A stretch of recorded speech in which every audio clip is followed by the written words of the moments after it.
100% कहानी, 100% मज़ा, 100% मैजिक। किस्सा एक कहानी का। दोस्तों, स्वागत है आपका मज़ेदार दुनिया में।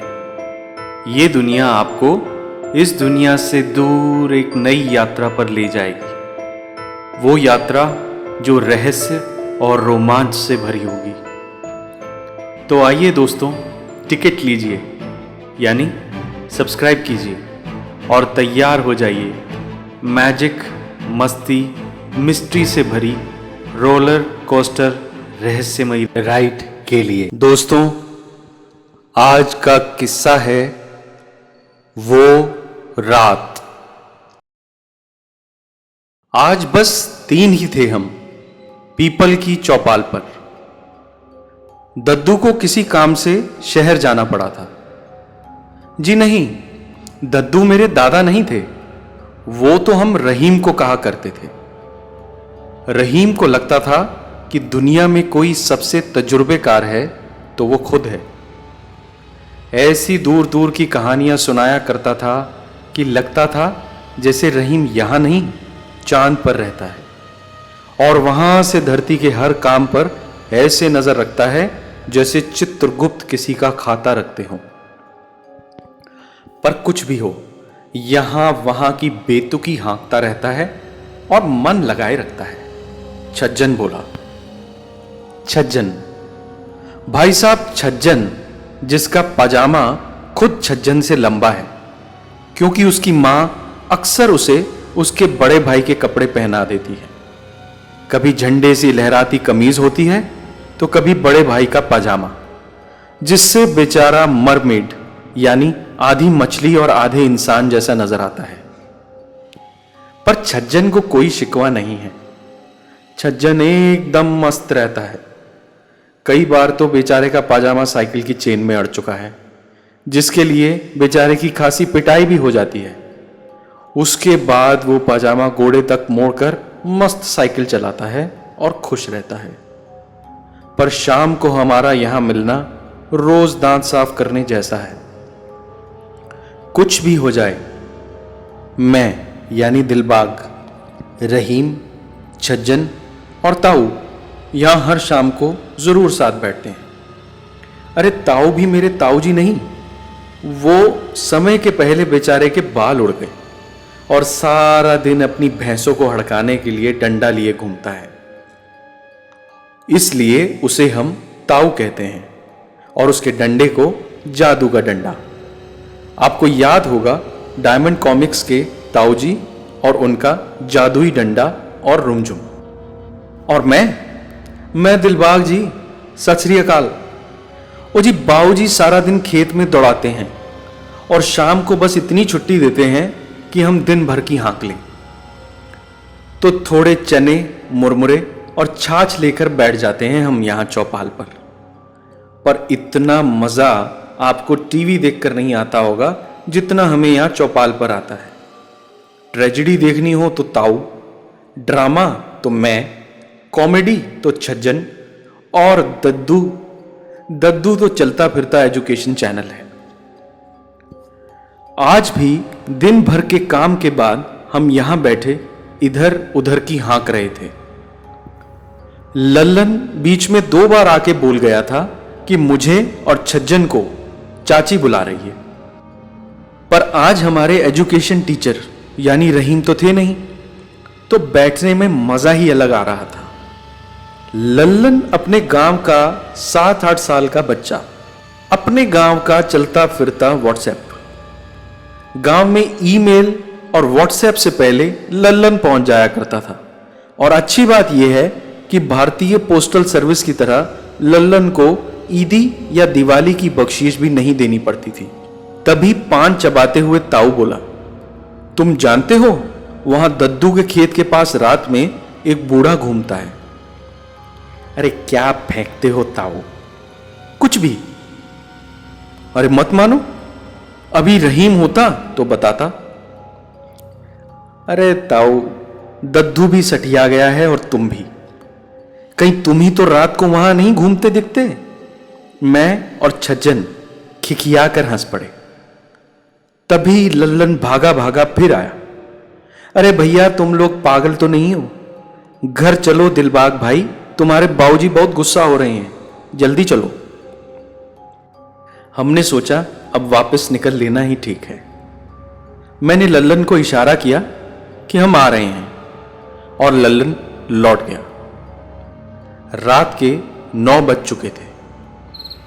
चांद की रोशनी खूब बढ़िया फैली थी और अब तो गांव में बिजली के खंभे भी हर ओर लग गए थे, तो दूर दूर तक फैला अंधेरा थोड़ा सिमट गया था। स्ट्रीट लाइट और चांद की रोशनी में हमने घर की तरफ चलना शुरू कर दिया था। आखिर कौन बिन बात के घर में पिटाई खाना चाहेगा। तभी कुछ अजीब सी आवाजें सुनकर हमारे कदम ठिठक गए। ब्लिप ब्लिप, ट्री ट्री जैसी अजीब आवाजें आ रही थी, पर कुछ दिख नहीं रहा था।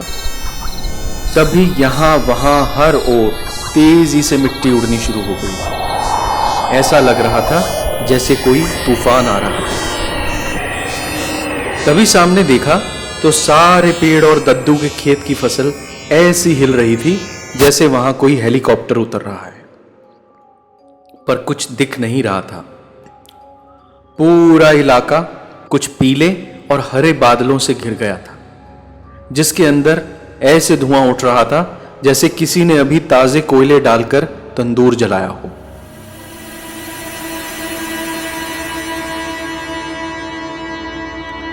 धूल और धुएं की अधिकता के कारण हमने आंखें बंद कर ली थी।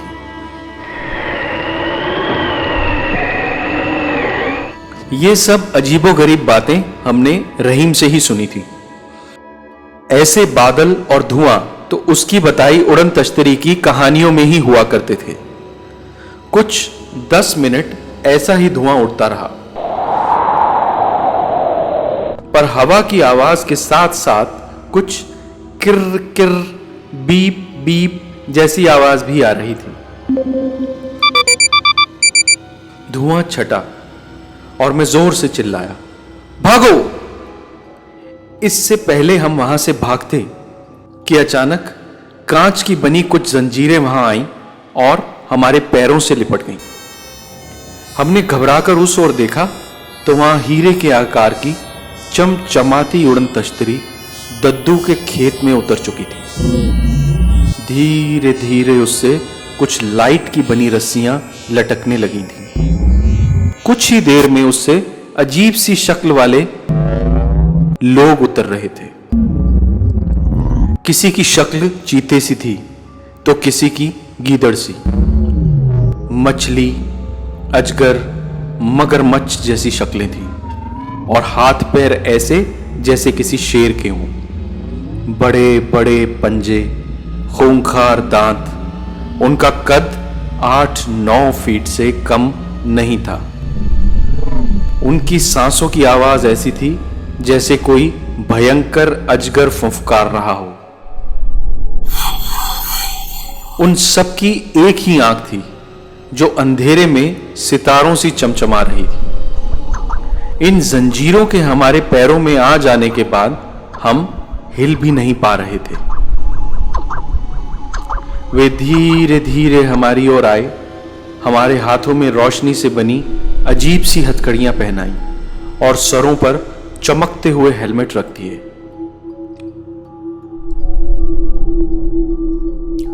हर हेलमेट में एक बड़ा सा लाल बटन लगा था। वह बटन दबा दिया गया। जैसे ही वह बटन दबा, हम उनकी जंजीरों से बंधे हवा में उड़ते हुए उनके पीछे जाने लगे। धीरे धीरे हमारी आंखों पर काली परत छा गई। दांत से दांत ऐसे चिपक गए कि चीखना तो दूर, बात भी नहीं हो पा रही थी। हवा में तैरते हुए हम थोड़े ऊपर पहुंचकर रुक गए। बहुत ही ठंडा सा वातावरण था। ठंड के मारे कंपकपी छूट रही थी। धीरे से आंखों पर से वो काला पर्दा हटा तो आसपास चारों तरफ बर्फ की दीवारें थी। सामने एक विशाल स्क्रीन लगी थी जिसके आसपास बड़े बड़े बटन और लीवर लगे थे। वहां भी इन्हीं की तरह एक बड़ा सा आदमी बैठा था। उसके कई हाथ और कई पैर थे। जैसा दिख रहा था कि उसके सर, पैर और हाथों पर कई आंखें थीं, जिन पर अलग अलग तरह की रोशनी पड़ने से वो बल्ब की तरह चमक रही थी। अजीब सा डर लग रहा था और कंपकपी छूट रही थी। ऐसा नजारा तो दद्दू की बातों में भी नहीं सुना था।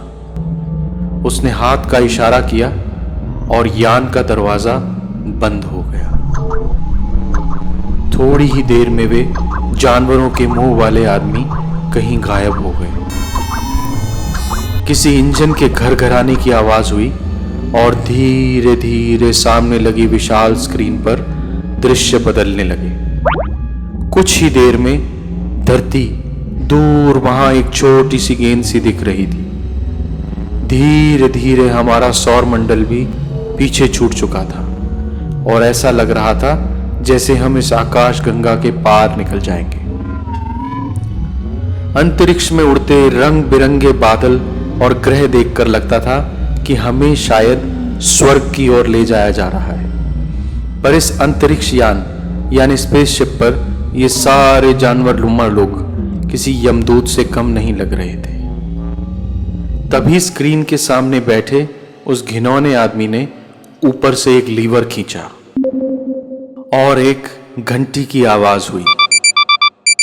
सामने स्क्रीन पर अब दृश्य बदल नहीं रहे थे, बल्कि हमें लगा कि हम किसी ग्रह पर उतर रहे हैं।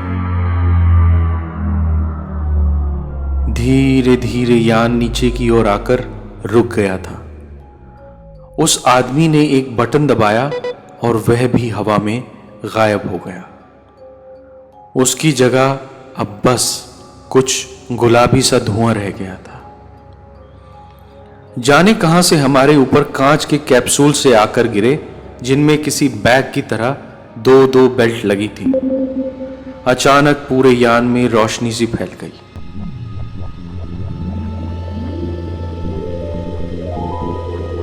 हमारे नीचे 3 गटर नुमा ढक्कन खुले और हम किसी डायनासोर जैसे प्राणी की पीठ पर आ गिरे। तीनों कैप्सूल नुमा कांच के डिब्बों में कैद अब हम एक डायनासोर जैसे जानवर की पीठ पर बंधे थे। वहां के आसमान की ओर नजर गई तो वहां रंग बिरंगी तैरती रोशनियों के साथ दूर दूर के ग्रह साफ दिखाई दे रहे थे। ऊपर हवा में पहले जैसे अजीबोगरीब जीव बड़ी बड़ी व्हेल मछलियों पर तैरते हुए घूम रहे थे। कुछ ही देर में डायनासोर एक बड़े से बस स्टैंड जैसे डिब्बे के पास पहुंचा। ऊपर से 3 जाल हमारे इन डिब्बों पर गिरे और हमें नीचे जमीन पर उतारा गया। यहां गुरुत्वाकर्षण यानी ग्रेविटी ना होने के कारण हम हवा में तैर रहे थे, पर एक ही जगह। थोड़ी ही देर में एक खूंखार शेर से मुंह वाला आदमी प्रकट हुआ। उसके हाथ में एक ट्रे थी जिसमें वो 3 बड़े बड़े इंजेक्शन लेकर हमारी ओर आ रहा था। भयानक बड़ा सा इंजेक्शन। उसने इंजेक्शन निकाला और छज्जन के हाथ में घुसा दिया। छज्जन अपने बड़े पाजामे और शर्ट में लगभग उन्हीं के ग्रह का प्राणी लग रहा था। वह जोर से कांपा और कुछ ही पल में बेहोश हो गया। छज्जन का काफी खून निकाल लिया गया था। ताऊ की आंखें डर के मारे लाल हो गई थी। आंख की एक एक नस फटने को हो रही थी। दूसरा इंजेक्शन ताऊ के हाथ में घुसाया गया और ताऊ ने भी अपने होश खो दिए। उसका भी कोई आधा लीटर खून इंजेक्शन में जा चुका था और बाकी सारा शायद खुद ही सूख गया होगा। अब अगला नंबर मेरा था। वो 9-10 फीट का शेरनुमा आदमी मेरी ओर भयानक सा इंजेक्शन लेकर बढ़ रहा था। धीरे धीरे उस इंजेक्शन की नोकीली सुई मेरी ओर आ रही थी और मैं चाहकर भी चिल्ला नहीं पा रहा था, क्योंकि किसी तरह हमारी जुबान सी दी गई थी। आखिर मेरे ना चाहते हुए भी वह सुई मेरे बाजू में घुसा दी गई और काफी सारा खून निकालकर उस इंजेक्शन को लेकर वह आदमी चला गया। मैं भी डर और दर्द से बेहोश हो गया था। कुछ ही देर बाद हमें होश में लाया गया। सामने 3 जानवरनुमा लोग 3 ट्रे में 3 सिर लेकर खड़े थे। एक सिर किसी अजगर का था, एक बड़ी सी बिल्ली का और एक सिर एक मछली का था। वही शेरनुमा आदमी जिसने हमें इंजेक्शन लगाया था फिर प्रकट हुआ, पर अब उसके हाथ में इंजेक्शन की जगह एक बहुत बड़ा चाकू था, एकदम चमचमाता हुआ स्टील का चाकू। उसने एक वार किया और छज्जन का सर वहां नीचे हवा में तैर रहा था। उसके सर की जगह मछली का सर लगा दिया गया। डर इतना लगा कि छज्जन से चीखने के लिए मुंह तक नहीं खुला और अब मछली का सर लगाकर वह हवा में तड़प रहा था और धीरे धीरे उसके हाथ पैर उन्हीं लोगों की तरह शेर के हाथों और पैरों में बदल रहे थे। अब अगली बारी ताऊ की थी। ताऊ के गले से दिल दहला देने वाली चीखें निकल रही होंगी, क्योंकि सिर्फ उसका मुंह खुला था पर उसकी भी आवाज नहीं निकल रही थी। उसकी गर्दन भी एक ही वार से उड़ा दी गई और उसकी जगह बिल्ली का सर लगा दिया गया। धीरे धीरे ताऊ के हाथ पैर भी बदलने शुरू हो गए थे।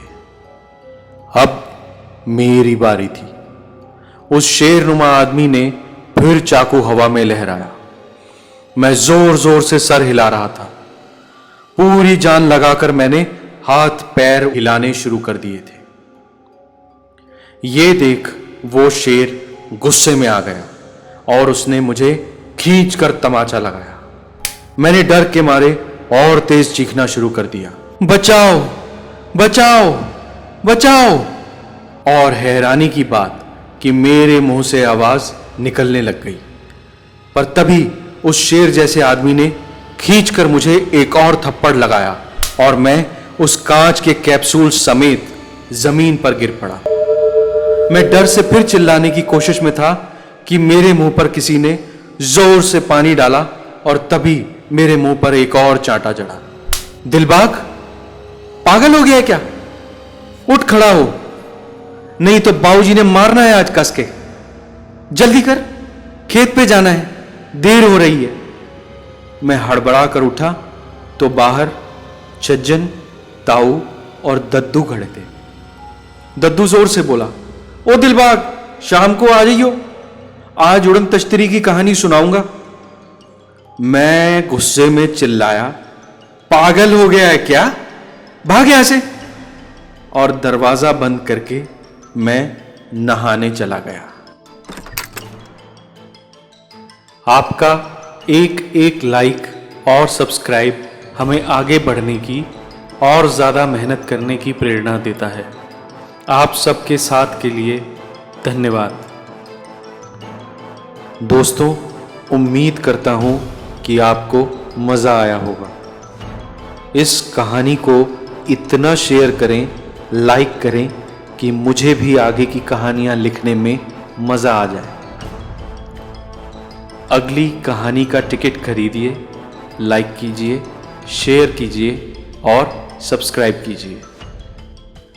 100% मिस्ट्री, 100% मैजिक, 100% मज़ा।